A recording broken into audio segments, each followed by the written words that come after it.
There's been many pirate games that have released in the last few years, and to be brutally honest with you, they all suck. There hasn't been a very good pirate game since, in my own opinion, and don't take this as fact, but since Sea of Thieves, I really don't think there's been a pirate game that's come out and really captivated the audience and made them want to keep going back to play more.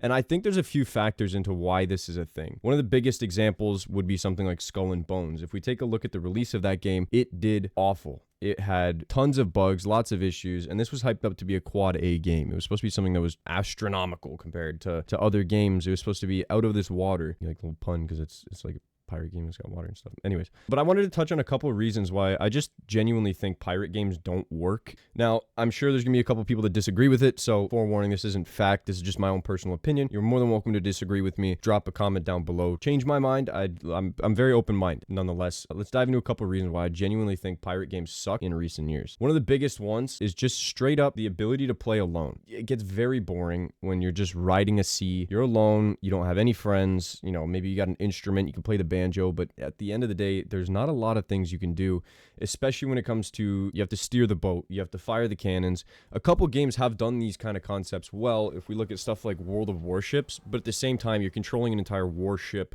You're not controlling a pirate ship.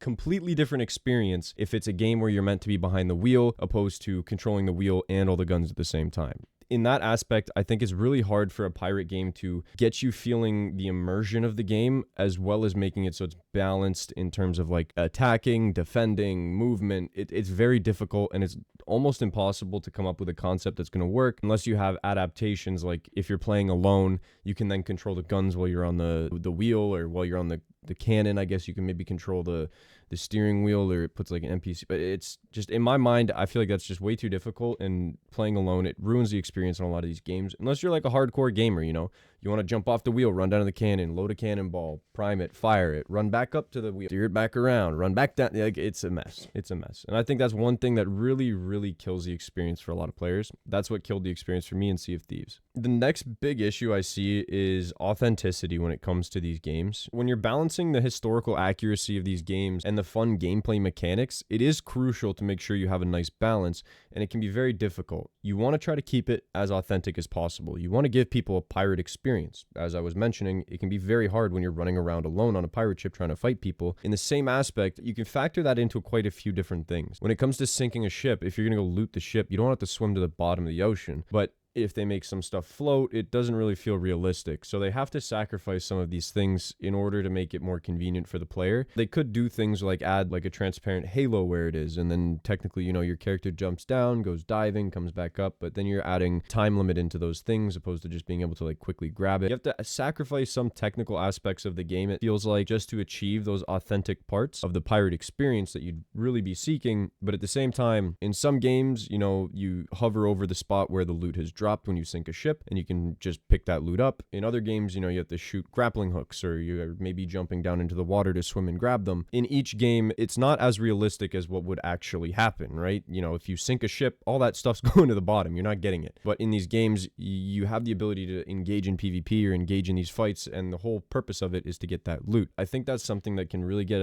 in the way when it comes to enjoying that pirate experience to the full. The last thing I want to touch on is the repetition, it seems, because that is one of the biggest things I found in Sea of Thieves that pushed me away from it. And same thing goes with Assassin's Creed Black Flag. I personally think Assassin's Creed Black Flag was one of the worst Assassin's Creed games, and that's just because of how boring the traveling system was. I guess there was a lot of people that hyped up the boats in Assassin's Creed Black Flag because it was unique, you know, it was good fighting, but they'd completely missed the mark when it came to Skull and Bones when the people were asking for Assassin's Creed Black Flag. But the repetition aspect of it really gets in the way. There's only so many times you can ride a boat around and shoot cannonballs at somebody before you get bored of riding a boat around and shooting cannonballs at somebody. In most games, you have stuff like dungeons, you have bosses, you have mobs, you have NPCs, different storylines. There is still storylines in these games, but they can also be a lot harder to follow. If you're playing as a pirate and you want to have that freedom that a pirate would have, how are you going to try to tell the player where to go? There's a lot of things that can really get in the way there, but it all starts back with the repetition. You know, you don't want to make the game feel repetitive, but how are you going to make the game not feel repetitive when